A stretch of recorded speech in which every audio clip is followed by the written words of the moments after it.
Item number SCP-104. Object Class Euclid. Special Containment Procedures. SCP-104 is currently contained in a steel box with electronic keypad access. Access is to be restricted to Class 3 or higher. Do not allow SCP-104 to come in contact with any living tissue. Any and all interaction with SCP-104 is to be handled via robotic assistance, or with full hazmat suits and gloves. Anyone found to be imprinted by SCP-104 must submit for unimprinting. Failure to do so within 24 hours or exposure with it will result in termination. Description: SCP-104 is a sphere, 35.5 centimeters, 14 inches around, weighing 2.3 kilograms, or 5 pounds. The outside is glass and very smooth, coating the sphere in a layer of 66 millimeters, or 0.2 inches thick. Under the layer is extremely eradicated design of a very thin black and white lines. This inner core is delicately carved ball of wood, giving slightly texture for the line design. The design itself is unimaginably complex and seems to form something of a Rorschach test, as all viewers seem to have a different interpretation.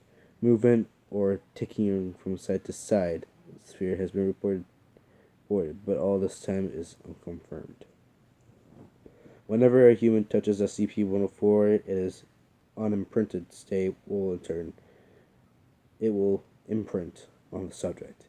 If the imprinted subject moves more than 9 meters 30 feet from SCP-104 for more than 5 minutes, SCP-104 will appear within 2 meters 7 feet from the imprinted subject. This shift appears instantaneous, disappearing and reappearing in less than a nanosecond, regardless of the distance or intervening objects. Every hour the subject remains within 9 meter 30 feet of SCP-104 will move 1 foot closer to the subject until it is touching the subject. When SCP-104 is touching it is imprinted subject, it will not attempt to move closer. SCP-104 will not exhibit this behavior to a non-imprinted subject and will only imprint on one subject at a time. Thick cloth on metal spheres to block the imprinting is in most cases. Testing of SCP-104 with multiple instances of SCP-1680 suggests that this imprinting is not genetically based, as SCP-104 does not change behaviors when faced with multiple genetically identical subjects. SCP-104 also appears to be indestructible, in that it always appears whole and undamaged after reappearing. Even after being crushed and incinerated, SCP-104 will reappear whole and undamaged. If its imprinted subject is outside the minimum range more than 5 minutes, SCP-104 causes paranoia and anger in most subjects. But this is not an effect of the sphere, as some are wholly unaffected by the constant pressure of presence of SCP-104. They're slightly annoyed at times.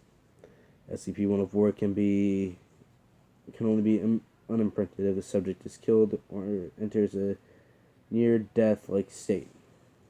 SCP-104 will enter this unprinted state until touched. The thick gloves appear to block the imprinting process as long as they are more than 13 millimeters or 0.5 inches thick. SCP-104 was recovered in a flea market from the man carrying in the bowling bag. The man never identified himself, sold it to Agent Blank for a quarter, thanking him for previously before running off. Notes: SCP-104-18-1108-R. It has been theorized that SCP-104 has some is some form of extra-dimensional probe or recording device. This appears to be unlikely, as it appears to be made of terrestrial materials and has no means by which to record or observe anything. However, in a few other explanations for this odd behavior, the theory has been being investigated. Dr. Blank.